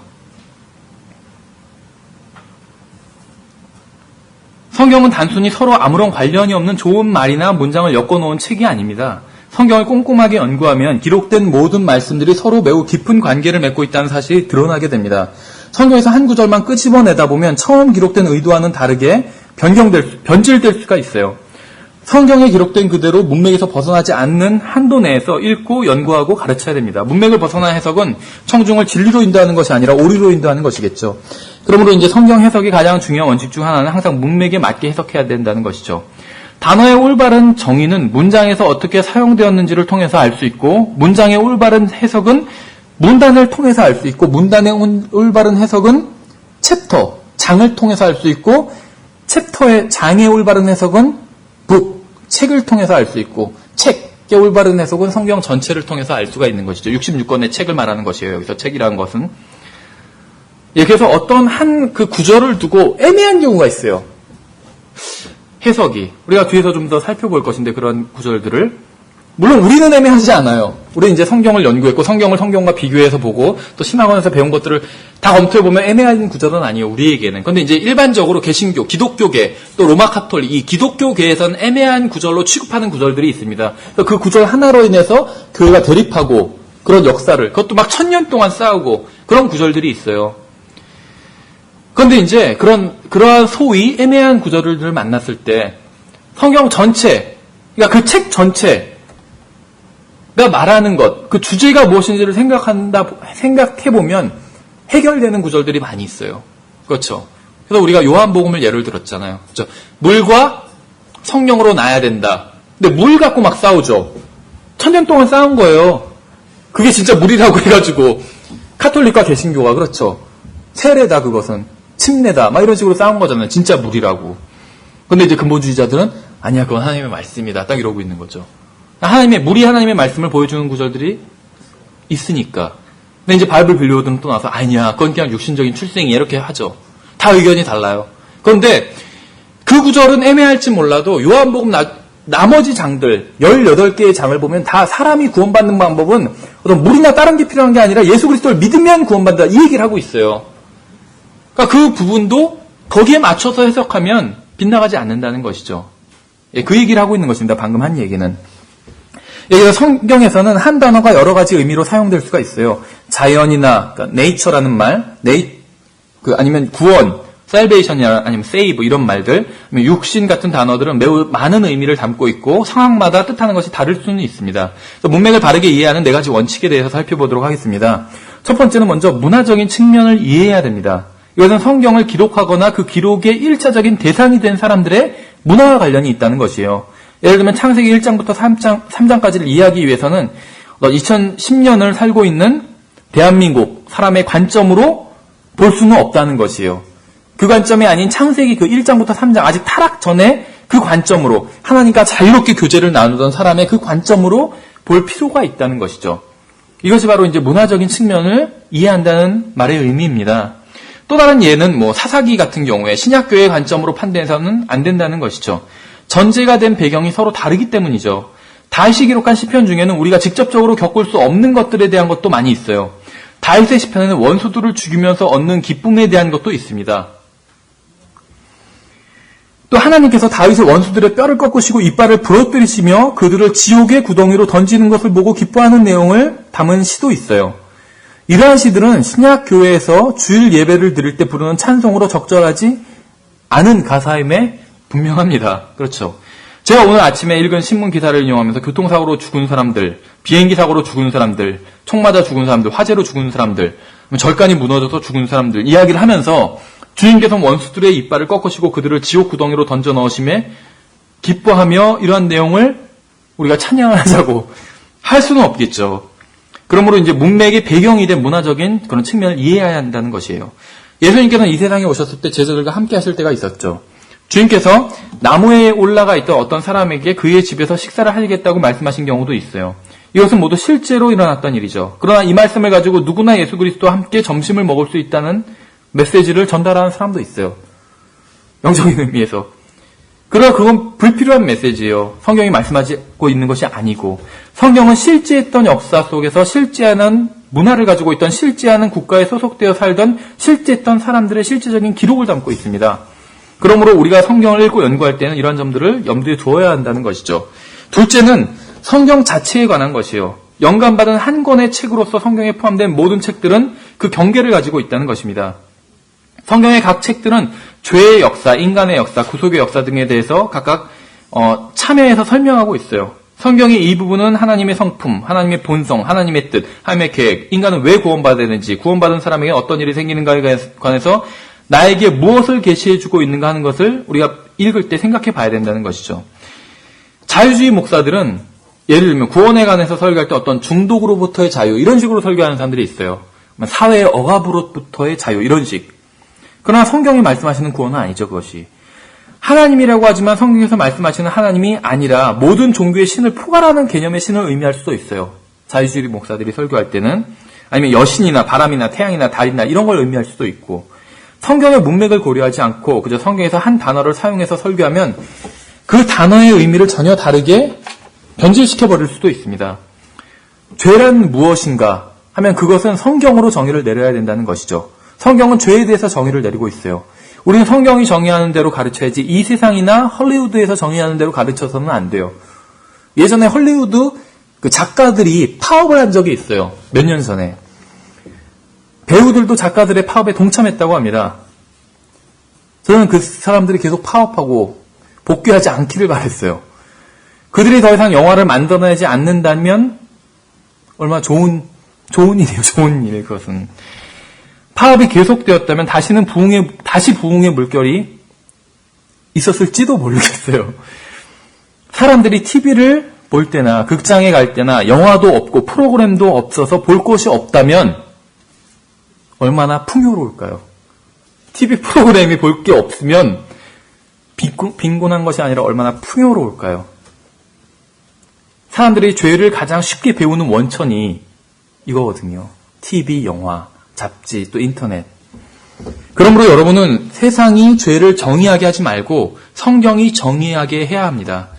세상이 구원을 정의하게 하지 말고 성경이 정의해야 되고 세상이 선행이나 사랑을 세상이 정의하게 하지 말고 성경이 정의하게 해야 돼요. 그래서 왜 타이타닉 예를 들었죠. 자, 타이타닉에 대해서 부정적인 얘기를 하시니까 오해하실 수도 있는데 타이타닉 굉장히 감동적인 영화예요. 나름대로. 문제는 뭐냐면 음행을 사랑이라고 부르고 있어요. 그렇죠. 약혼한 사람. 과거에는 결혼한 것과 마찬가지였죠. 약혼한 사람은. 그런데 약혼한 여자가 다른 남자랑 주인공 멋진 잘생긴 남자랑 동침을 하잖아요. 근데 그걸 아름다운 사랑으로 보여주잖아요. 그렇죠. 저도 봤어요. 타이타닉을 다운로드 받아서 합법적으로 다운로드 받아서 봤어요. 그런데 마지막에 막 널빤지 한 장 혼자만 있어야 되고 남자 주인공 막 죽으면서 물속으로 들어가잖아요. 근데 와 사랑이 아름답다 이렇게 생각할 수가 있잖아요. 그렇게 보이고 그렇게 묘사하고 있고 성경은 음행이라고 불러요. 그걸 그냥 음행. 그 외에 아무것도 아니에요. 성경에서 하나님이 보실 땐 음행이에요. 사람들은 사랑으로 보인다는 거죠. 그렇죠. 그러니까 세상이 자꾸 정의하려고 그래요. 어떤 개념들을. 그래서 거기에 세뇌가 돼요.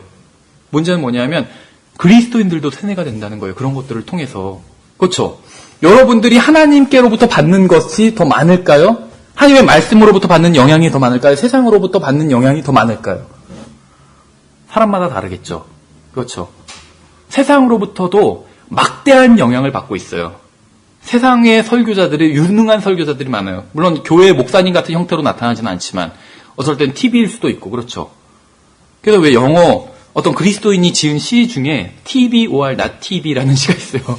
To be or not to be가 아니라 TV or not to be, not TV.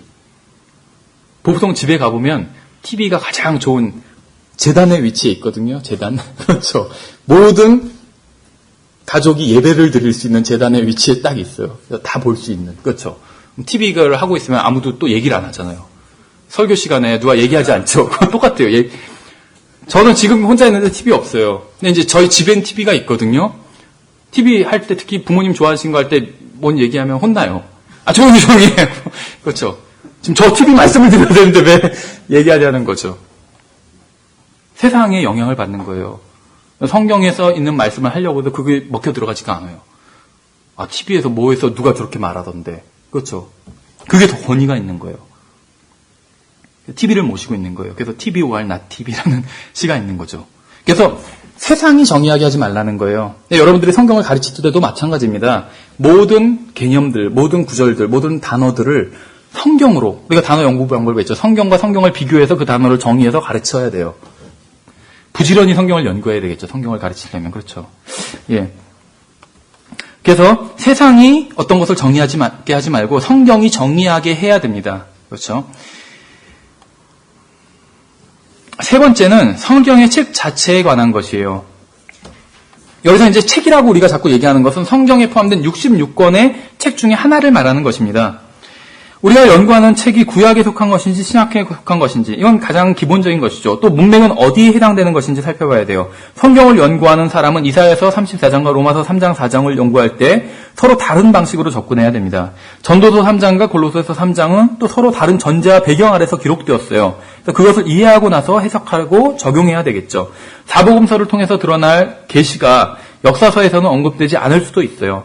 그러므로 성경에서 한 권의 책을 연구할 때는 그 책의 목적이 무엇이고 그 책이 구체적으로 가르치려 하는 것이 무엇인지 아는 것이 중요하다는 것이죠. 넷째 원칙에 대해서 살펴볼 텐데 히브리서에서는 유대인들이 예수 그리스도를 믿게 되면 다시 유대주의로 돌아갈 필요가 없음을 가르치고 있어요. 유대주의보다 훨씬 뛰어난 것이 있기 때문에 그렇죠. 성경의 특정한 책에서 어렵고 혼란스러운 부분을 보면 그 책의 기록 목적의 근거에서 해석해야 된다는 것이요. 그러니까 이제 책이란 것은 한 권의 책을 말한 것이죠. 히브리서 하나, 마태복음 하나. 요걸 이제 우리가 책이라고 부르고 성경은 66권 책에 모여서 또 다시 한 권이 된 것이죠. 또 이제 우리가 책이라고 하면 성경의 마태복음, 히브리서 이런 것들을 말하는 것입니다. 여기서 어려운 부분을 만나면 성경에서 어려운 부분이 있어요. 그 책, 히브리서에서 어려운 부분이 있죠. 그럼 히브리서의 기록 목적을 생각해 보면 실마리를 얻을 수 있다는 것이죠. 그 얘기입니다. 로마서는 구속과 구원에 대해서 설명하고 있는 책이에요. 기본적으로 그 주제가. 로마서는 이스라엘 국가를 어떻게 통치하는지를 다루고 있지 않아요. 로마서에서도 이스라엘 얘기는 나와요. 11장에서. 그렇죠. 그러나 이스라엘 통치에 대한 얘기가 주제는 아니에요. 그러니까 이스라엘의 어떤 회복과 이런 거를 생각할 때 로마서 위주로 공부할 필요는 없다는 것이죠. 로마서를 참고할 수는 있지만 물론 로마서는 주의 날에 대해서 자세히 묘사하고 있지도 않아요. 그러니까 모든 책에는 주제가 있습니다. 따라서 우리는 그 주제의 빛에 비춰서 문맥을 해석해야 합니다. 갈라디아서는 복음을 변호하기 위해서 기록되어 있어요. 사람은 구원받기 위해서 자신의 행위가 아닌 하나님의 은혜에 의지해야 되죠. 또한 갈라디아서는 율법의 행위로 주님과의 관계를 유지하겠다는 생각을 정지하고 있습니다. 그러나 저는 갈라디아서에서 율법의 행위로 구원을 유지할 수 없다고 가르치는 구절들이 있어요. 그 구절들을 떼어다가 그리스도인들은 아무것도 할 필요가 없다. 그 주님을 위해서 어떠한 행위도 할 필요가 없다. 이렇게 가르치면 안 된다는 것이죠. 그러니까 행위를 경고하고 있어서 행위에 대해서 율법의 행위, 악한 행위를 경고하는 게 아니에요. 갈라디아서는. 그건 죄죠. 악한 행위는. 선한 행위들을 경고하는 구절들이 있다는 것이에요. 성경에선. 근데 그것만 띄어다가 그럼 선한 행위도 필요 없다. 이렇게 가르칠 수는 없다는 것이죠. 그렇게 가르치면 갈라디아서를 제대로 이해한 것이 아니란 것이고 오히려 반대로 이해한 것입니다. 따라서 항상 문맥은 책의 주제의 빛으로 비춰서 해석해야 된다는 것이요. 그럼 어려운 구절들이 많이 풀려요. 책의 주제를 생각해 보면. 그래서 이 주제에 대해서 한 가지 더 살펴보겠습니다. 우리가 문맥을 연구할 때 그 문맥에 선행하는 문맥은 무엇이었고 또 뒤따르는 문맥은 무엇이었는지 살펴봐야 되는 것이죠. 예를 들면 로마서에서는 법이라는 단어가 60번 이상이 나옵니다. 어떤 경우에는 자연법을 의미할 수도 있고 아니면 육신적인 법, 아니면 영적인 법 의미할 때도 있고 또 모세의 율법을 의미할 때도 있어요. 아니면 이 세상 정부의 법률을 의미할 때도 있고 로마서에서 법이라는 단어가 나올 때 이것이 무엇을 의미하는지 어떻게 알 수 있을까요? 당연히 전후 문맥을 살펴보면 알 수가 있겠죠. 대부분은. 성경을 문화적인 배경에 근거해서 해석할 때에도 전후 문맥을 살펴봐야 되죠. 예를 들면 누가복음 15장에서는 잃어버린 양과 잃어버린 동전 그리고 잃어버린 아들의 비유가 나옵니다. 이러한 비유가 나오는 문맥은 세리들과 죄인들이 예수님을 찾아오는 부분으로 시작하는 부분이 시작돼요. 이 비유가 나중에 우리가 보면 세리들과 죄인들이 예수님을 찾아오고 나서 예수님께서 이 비유를 풀어서 말씀해 주시는 거죠. 문맥의 시작은 바리새인들이 예수님께서 죄인들과 함께 식사하는 행위를 하신다고 예수님을 정죄하는 부분으로 시작합니다. 여러분, 잃어버린 양의 비유를 어떻게 해석하시겠어요? 만약 여러분들에게 문맥의 앞부분이 없이 비유 자체만 있다면 여러 가지 해석이 나올 수도 있어요.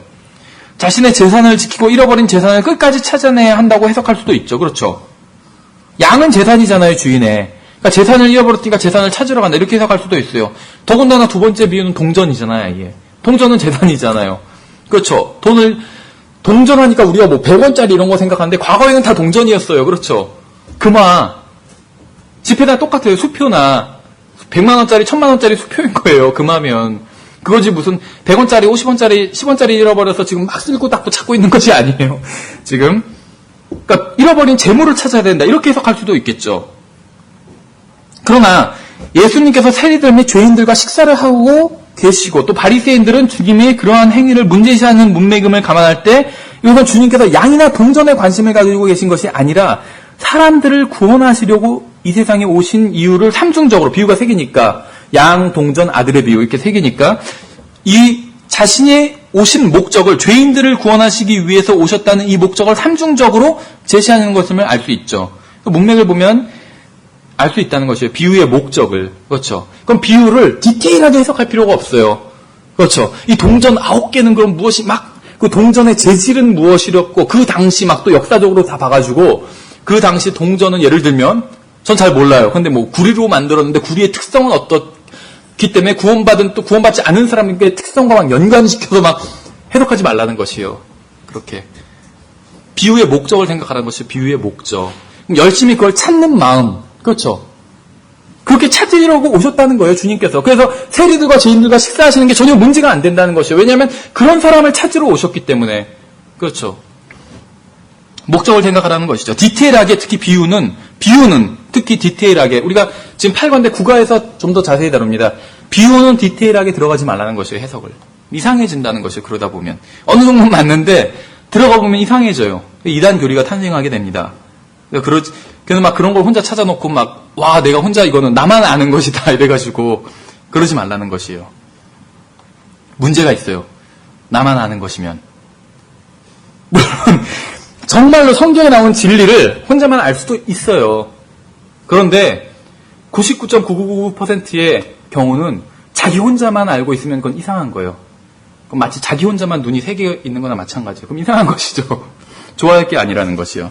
다시 한번 확인해보고 자기 혼자만 알고 있는 게 있으면 정말 확인을 계속 거듭하게 해보시고 또 그 속에 지난 시간에 말씀드린 것처럼 단식하고 갖고 계세요. 그러다가 다른 데서도 동일한 그리스도인이 또 동일한 내가 발견한 것과 동일한 걸 발견했다고 얘기하면 그때 이제 교제하고 꺼내놓을 수 있는 것이죠. 그렇죠. 예, 그래서 근데 이제 8과가 시작되고 나서 우리가 성경 구절을 안 찾아봤죠. 그래서 이제 한번 마태복음을 보시면은 마태복음 16장 28절에 이렇게 말씀하고 있습니다. 마태복음 16장 28절에 진실로 내가 너희에게 이르노니 여기서 있는 사람들 중에는 죽음을 맛보기 전에 사람의 아들이 자기 왕권을 가지고 오는 것을 볼 자들도 더러 있느니라 이렇게 말씀하고 있죠. 이 구절에 대해서는 많은 논쟁이 있을 수가 있습니다. 그렇죠. 지금 제자들에게 말씀하시면서 너희 중에는 사람의 아들, 자기 말씀하신 거죠. 예수님이 왕권을 가지고 오는 것을 볼 자들도 더러 있느니라 이렇게 말씀하고 계시잖아요. 있었나요, 그때? 그래서 오해 소지가 있어요. 그러니까 이 구절만 놓고 보면 여러 가지로 해석될 여지가 굉장히 많이 있어요. 논쟁할 수도 있고 밤새서 논쟁할 수도 있어요. 이 구절만 있으면. 그런데 주님께서 말씀하고 계시는 것이 문맥을 보면 이해할 수 있어요. 이게 16장 28절 마지막 절이죠. 17장 1절부터 3절을 보시면 엿새 뒤에 예수님께서 베드로와 야고보와 그의 형제 요한을 데리고 볼 자들도 더러 있느니라. 이 더러가 이 세 명이에요. 지금 따로 높은 산에 올라가서 그들 앞에서 모습이 변하시죠. 왕권을 가지신 모습으로. 그분의 얼굴이 해같이 빛나고 그분의 옷이 빛같이 희게 되었더라. 보라 모세와 엘리야가 그분과 예수님께서 재림하실 때 같이 올 사람들이잖아요. 그분과 이야기하는 것이 그들에게 보이거늘. 그러니까 마태복음 16장 28절을 다른 식으로 해석할 여지가 확 줄어들어 버리죠. 문맥을 보면 이렇게. 그래서 주님께서 영광 중에 계신 모습으로 변모하시어 모세와 엘리야와 함께 이 땅 위에 서 계신 것이죠. 그리고 제자들은 그 모습을 직접 보고 있어요. 지금 마태복음 16장 28절의 말씀처럼. 그러니까 이 말씀을 바르게 해석하는 방법은 문맥의 전후를 살펴보는 것이죠. 그러면 그 의미를 알 수 있습니다. 그래서 마태복음 16장 28절은 마태복음 17장 1절부터 3절에 대한 말씀이라는 걸 알 수가 있어요. 그러니까 여러 가지로 해석될 여지가 확 사라져 버리는 것이죠. 또 다른 예를 살펴보면 요한복음 6장 51절부터 52절을 볼 수가 있습니다. 아마 오늘은 이 부분까지 하고 끝내야 될 것 같은데, 예, 하늘에서 내려온 빵에 대한 부분이에요. 요한복음 6장 51절부터 52절 보시면 많은 사람들이 이 구절의 의미를 제대로 파악하지 못하고 있습니다. 오늘날 천주교, 로마 카톨릭은 이것을 전혀 파악하지 못하고 있는 것이죠. 나는 하늘로부터 내려온 살아있는 빵이니 사람이 이 빵을 먹으면 영원히 살리라. 내가 주고자 하는 빵은 곧 세상의 생명을 위해 내가 주고자 하는 내 살이로다. 빵을 주시겠다는 그 빵이 살이래요. 하시니라. 이러므로 유대인들이 자기들끼리 다투며 이 사람이 어찌 능히 자기 살을 우리에게 주어 먹게 하겠느냐 하네. 어떻게 하면 주님의 살을 먹을 수 있는지에 대해서 오랫동안 많은 사람들이 논쟁을 벌였어요. 이에 예수님께서 그들에게 이르시되 진실로 진실로 내가 너희에게 이르노니 너희가 빵을 만들고 사제들이 그것을 떼어주면 그것이 내 살이 되리라. 이렇게 말씀하지 않으셨죠. 이건 제가 변개시킨 것이에요. 교육을 위해서. 주님께서는 이렇게 말씀하셨어요. 이에 예수님께서 이르시되 그들에게 이르시되 진실로 진실로 내가 너희에게 이르노니 너희가 사람의 아들의 살을 먹지 아니하고 그의 피를 마시지 아니하면 너희 속에 생명이 없느니라. 이에 예수님께서 그들에게 이르시되 진실로 진실로 내가 너희에게 이르노니 너희가 사람의 아들의 살을 먹지 아니하고 그의 피를 마시면 너희 속에 생명이 없느니라. 누구든지 내 살을 먹고 내 피를 마시는 자에게는 영원한 생명이 있나니 마지막 날에 내가 그를 일으키리라. 내 살은 참으로 양식이요 내 피는 참으로 음료이니 내 살을 먹고 내 피를 마시는 자는 내 안에 거하고 나도 그 안에 거하느니라. 어느 정도 우리는 물론 알고 있어요. 이 말씀이 의미하는 것이. 그런데 이게 이 문맥이 지금 무엇에 대한 것인지 아시겠어요? 여기까지 보면? 모를 수 있어요. 여기까지 보면. 이게 지금 무엇에 관한 것인지. 그런데 우리가 뒤에 연결되는 구절들을 조금 더 살펴보면 지금 이 먹고 살을 먹고 예수님의 피를 마신다. 이게 무슨 얘기일까요? 진짜로 예수님의 살을 먹고 피를 마시는 건 당연히 아니에요. 그리고 어떤 빵을 갖다가 이게 예수님의 살입니다. 그 음료수를 갖다가 이게 예수님의 피입니다. 자 마십시다. 그렇다고 치고 이 얘기도 아니에요. 무슨 얘기일까요? 여기까지만 보면 몰라요. 여기서 끝나지 않죠. 성경이. 계속 이어져요. 계속 살펴보면 알 수 있어요. 이것이 지금 무슨 얘기를 하고 계신지 살펴볼게요. 여기서 이 말씀에 대해서 우리가 좀 더 생각해 보겠습니다. 55절까지는 여기서 의미하는 주님의 살과 피를 문자적인 것으로 이해할 수도 있어요. 그렇죠. 일단은 그렇죠. 55절까지만 보면 어떤 사람들이 해석하는 것처럼 이 본문이 예수님의 실제적인 피를 마시고 살을 먹는 것에 대해서 이야기하고 있다고 일단 가정을 해볼게요. 문제는 56절에서 생겨요. 그런데 그러니까 로마 카톨릭식으로 화채설이 맞다고 가정을 한번 해보자는 거예요. 틀리지만 56절에서 문제가 생깁니다. 만일 본문이 말하는 것이 예수님의 실제적인 살을 먹고 피를 마시는 것이라면 예수님이 주님의 살과 피를 먹고 마신 사람 안에 들어오게 됩니다. 그렇죠? 내가 고기를 먹어요. 회를 먹어요. 회를 좋아하는데 그 회가 그럼 내 속에 들어오죠. 그 고기가 내 속에 들어와요. 그렇죠? 그건 맞아요. 근데 문제는 무엇이냐면 문제는 주님의 살과 피를 먹고 마신 사람이 어떻게 예수님 안에 들어갈 수가 있어요? 그렇죠. 여기서 예수님이 하신 말씀은 예수님의 살과 피를 먹으면 예수님이 그 먹은 사람 안에 들어가요. 그건 이해가 돼요. 그렇죠. 식인종이 사람을 먹으면 사람 안에 그 먹은 희생자가 들어가잖아요. 근데 문제는 뭐냐면 내가 어떻게 내가 먹은 그 음식 안에 들어갈 수가 있어요. 예수님 지금 그렇다고 하시잖아요. 그러니까 로마 카톨릭식으로 화채설이 맞다고 해석하면 여기서부터 문제가 생기게 돼요. 내가 먹은 거 안으로 이 물이 내 안으로 들어오죠. 내가 어떻게 물 안으로 들어가요? 내가 이미 먹었는데 그거를. 그러니까 로마 카톨릭식 해석은 말이 안 된다는 거예요. 56절부터 벌써. 이것이 이제 문자적으로 여기를 해석하면 안 된다는 것이죠. 왜 문자적으로 해석하면 안 되냐? 뒤에서 이 말의 의미를 설명해 주고 있기 때문에. 그러니까 꼭 문자적으로 해석해야 되는 문자적으로 해석 안 하고 영적으로 적용해야 되고 비유적으로 해석해야 되는 부분을 문자적으로 해석해버리는 것이죠. 어쨌거나 요한복음 55장 51절부터 55절까지 여러 가지 해석이 여지가 있을 수가 있어요. 여기까지만 보면. 그러나 56절에 와서는 대부분의 해석이 불가능해집니다. 그러니까 문자적인 해석이 불가능해져요. 내가 어떤 사람의 살을 먹고 나서 내가 먹은 그 사람 안으로 들어가게 되는 일이 불가능하기 때문에 그러므로 너희가 사람의 아들의 살을 먹지 아니하고 그의 피를 마시지 아니하면 너희 속에 생명이 없느니라는 말씀은 문자적으로 해석할 수는 없는 말씀이에요. 일단은 56절에 이르면 이 본문이 문자적인 무엇인가를 의미하는 게 아니라는 사실이 명백해집니다. 57절에 보면 본문이 의미하는 것을 좀 더 분명하게 알 수 있어요. 여기에 이제 힌트가 있어요. 살아계신 아버지께서 나를 보내심에 내가 아버지로 말미암아 사는 것 같이 이 말이 나와요. 나를 먹는 그 사람도 나로 말미암아 살리라. 여기서 핵심 단어가 아니라 해석에 있어서 핵심 단어는 바로 이 가치입니다. 가치. 이게 as죠. as. 그래서 성경을 해석하는 데 있어서 굉장히 중요한 단어예요. 이 as, 무엇과 같이. 그럼 뭐냐 하면 51절부터 55절까지의 내용이 이것과 같다는 거예요. 이것과 같다는 거. 무엇과 같냐면 57절과 같은 거예요. 무엇이냐면 관계에 대한 말씀을 하고 있는 거예요. 관계에 대한 말씀을. 그렇죠? 너희가 내 안에, 내가 너희 안에. 그래서 as라고 하는 것은 두 가지를 비교하면서 그 두 가지가 같은 것은 아니지만, 같은 것은 아니에요. 예수님과 아버지와의 관계가, 우리가 예수님과의 관계가 같을 수는 없어요. 그렇죠? 그렇지만 비슷한 것이에요. 그것은 분명히 비슷합니다. 예수님께서는 아버지 하나님과 깨어지지 않는 관계를 유지하고 계시죠. 주님께서 아버지 하나님과 그런 관계를 맺고 계신 것이 아버지 하나님의 살을 씹어 먹었기 때문일까요? 그것은 아니에요. 아니면 아버지와의 관계가 믿음과 신뢰에 기반한 관계일까요? 아버지 하나님과 아들 하나님과의 관계가 서로 살을 먹고 교환해서 생긴 관계일까요? 아니면 믿음과 신뢰의 관계일까요? 믿음과 신뢰에 기반한 관계예요.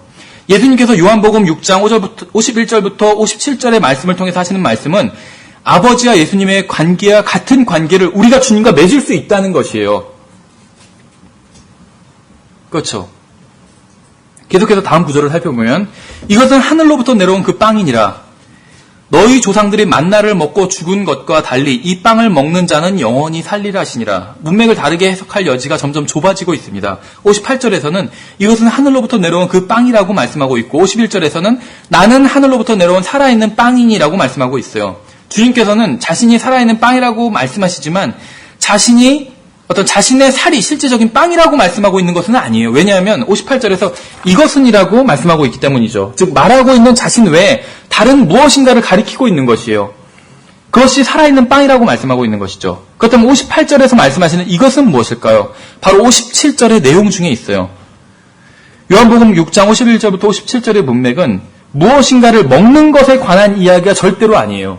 이것은 관계에 대한 이야기입니다. 관계. 주님께서 하시는 말씀은 예수님과 아버지와의 관계와 같은 관계를 우리가 주님과 맺을 수 있다는 말씀이에요. 계속해서 이어지는 구절들을 살펴볼게요.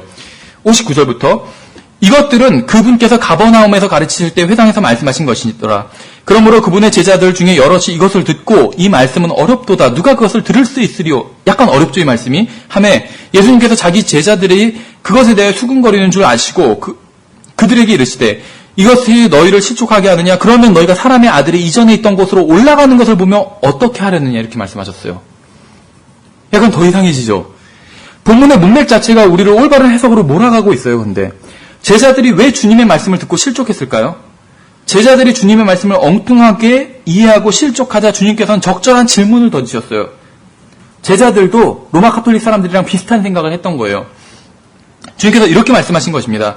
문자적인 내 살을 먹어야만 한다는 것으로 너희가 이해를 하고 있는데 만약 그렇다면 내가 다시 하늘로 올라가서 너희가 나의 살을 먹지 못하게 되면 어떻게 하려느냐.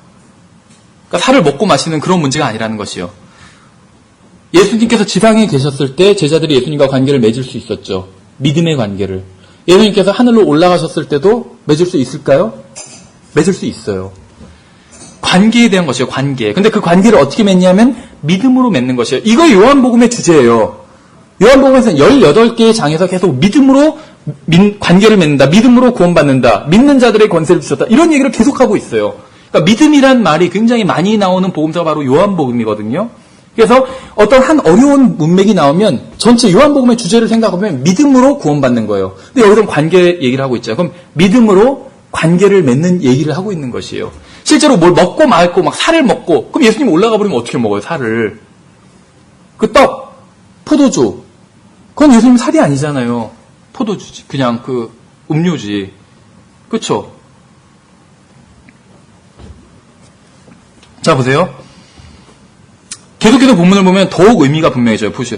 살리는 것은 영이니 육은 아무것도 유익하게 하지 못하느니라. 진짜 예수님 살을 좀 불경건스러운 편이지만 누군가가 예수님 살을 잘라서 먹었어요. 예수님 지상에 계실 때. 불경건한 편이지만 가정을 해보자는 거예요. 그 다음 구원 받았을까요? 못 받아요. 예수님을 믿어야지만 구원받을 수 있죠. 본문이 말하고 있는 것이 그것이에요. 제자들이 끝까지 오해할까봐 예수님께서 하신 말씀이 살리는 것은 영이면 육은 아무것도 유익하게 하지 못한다는 거예요. 진짜 살덩이를 먹어서 구원받을 수 있는 게 아니라는 것이죠. 내가 너희에게 이런 말들이 곧 영이요 생명이니라. 이 말씀을 믿는 것이에요. 그래서 살리는 것은 영이라고 하니까 또 헷갈릴 수가 있겠지. 영? 그럼 뭐 어떤 영을 뭘 믿어야 되나? 그러니까 바로 이 말이 영이라고 했어요. 예수님의 말씀이. 그것을 믿으면 구원받을 수 있는 것이죠. 주님께서 하신 말씀의 의도가 무엇이냐면 주님께서는 하늘로부터 온 실제적인 빵을 가지고 진짜로 이런 일이 있었죠. 광야에서. 그렇죠. 이스라엘 백성 출애굽 시에 진짜 하늘에서 온 빵이 있었잖아요. 그 실제적인 빵을 가지고 자신도 그와 같이 하늘로부터 온 것임을 예화를 들어서 설명해 주고 계신 것입니다. 그래서 실제적인 빵을 가지고 영적인 것을 설명해 주고 계신 것이요. 영적인 것 자체만 이야기하면 그림이 그려지지 않으니까 그림을 그려놓고 빵을 그렸어요. 이 빵을 먹고 매일마다 살잖아요. 그렇죠? 우리 식으로는 밥이에요. 밥을 먹고 살잖아요. 예수님이 자기가 그와 같다는 거예요. 그런데 밥은 먹고 계속 먹어야 되잖아요. 예수님이 한 번만 먹으면 영원히 살 수 있다는 거예요. 그 얘기를 하신 거예요. 그래서 나를 믿으라는 거예요. 그렇죠? 그 말씀을 하신 것이지. 근데 자꾸 가시니까 무슨 빵 생각하고 사람들이 그럼 그 빵을 어떻게 먹는지 이 생각하고 있는 거예요. 잘못 해석한 것이죠. 그러나 본문을 우리가 계속 읽어 내려가다 보면 해석의 여지가 점점 줄어들어요. 그렇죠? 영적인 것 자체만 이야기하면 그림이 안 그려지니까 실제적인 빵을 예로 들어서 설명하신 것이죠. 이스라엘 백성들은 실제적인 빵을 먹고 실제적인 생명을 유지했지만 결국 광야에서 죽었어요. 그렇죠? 주님께서는 이와 마찬가지로 영적인 빵을 먹으면 영적인 생명을 유지할 수 있음을 말씀하신 것이고 자신이 바로 그 빵이라고 말씀하신 것이죠. 그래서 본질적인 문제로 돌아가 본다면 요한복음이 가르치고 있는 것이 무엇이죠? 요한복음 1장부터 계속해서 거듭 가르치고 있는 특별한 주제가 있어요. 요한복음 그 어디에서도 인간의 살을 먹으면 구원을 얻는다고 가르치지 않아요. 성경 어디에서도 인간의 살을 먹으면 구원을 받는다고 가르치지 않아요. 그러니까 만약에 요한복음의 이 말씀을 진짜로 예수님의 살을 먹어야지 피를 마셔야지 구원받는다 이렇게 믿는다면 그건 성경 전체의 가르침과 무슨 일이에요? 어디에서도 지지를 받을 수 없어요. 그렇죠? 근데 예수님과 관계를 맺으면 구원을 받는다. 근데 그 관계는 믿음으로 맺을 수가 있다. 그렇죠? 예수님이 여기 없으시니까 믿음으로 맺을 수 있다. 그 가르침은 성경 전체와 일맥상통해요. 조화를 이루고. 그래서 우리가 성경을 어떤 어려운 부분을 만났을 때 쉬운 부분은 쉽게 풀려요. 쭉쭉쭉쭉. 어려운 부분을 만났을 때 더 성경 해석하는 방법이 바로 성경의 그 한 권의 책의 주제 또 성경 전체의 주제와 비교해보면 그 가르침이 잘못된 가르침인지 올바른 가르침인지 드러나게 된다는 것입니다. 그래서 요한복음에서 6장에서 말씀하고 있는 것은 바로 믿음으로 예수님과 관계를 맺는 것. 그것이 바로 예수님과 하나님 아버지와의 관계, 그와 비슷한 관계를 우리도 맺을 수 있다는 것. 이걸 가르친다는 것이 성경 전체의 가르침과 조화를 이룬다는 것을 알 수가 있죠. 살을 먹고 이런 가르침은 전혀 문자적인 정말 살을 먹고 이런 가르침은 전혀 조화를 이루고 있지 않아요. 예, 계속해서 이 8가를 다음 시간에도 살펴보도록 하겠습니다. 예, 수고하셨습니다. 감사합니다.